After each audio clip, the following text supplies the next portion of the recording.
અલ્યા કરણ, બોલ સાગર. આ કમળનું બટન દબાવવાથી આપણને શું મળે? ગેરંટી મળે. કેવી ગેરંટી?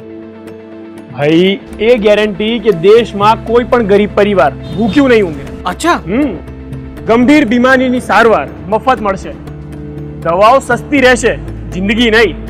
વાહ યાર. અને બીજી શું શું ગેરંટી મળે?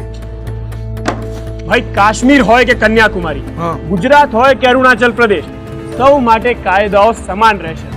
અને દેશની લોકસભા અને વિધાનસભાઓમાં આપણી મહિલાઓ પુરુષો સાથે ખભેથી ખભો મિલાવીને ઊભી રહેશે. ક્યા બાત હે યાર. ભાઈ આ તો કઈ જ નથી, ડ્રોન્સ જેવી એડવાન્સ ટેકનોલોજીથી આવશે એગ્રીકલ્ચર સેક્ટરમાં રિવોલ્યુશન.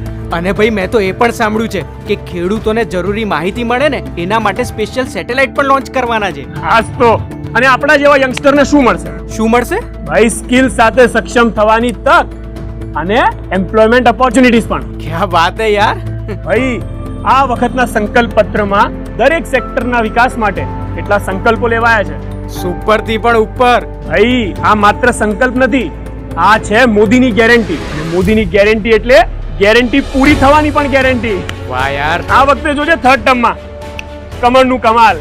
તો ભાઈ સાથે મળીને કમળનું બટન દબાવીએ અને ફરી એકવાર મોદી સરકાર લાવીએ. કમળનું બટન દબાવો, ભાજપને જીતાડો.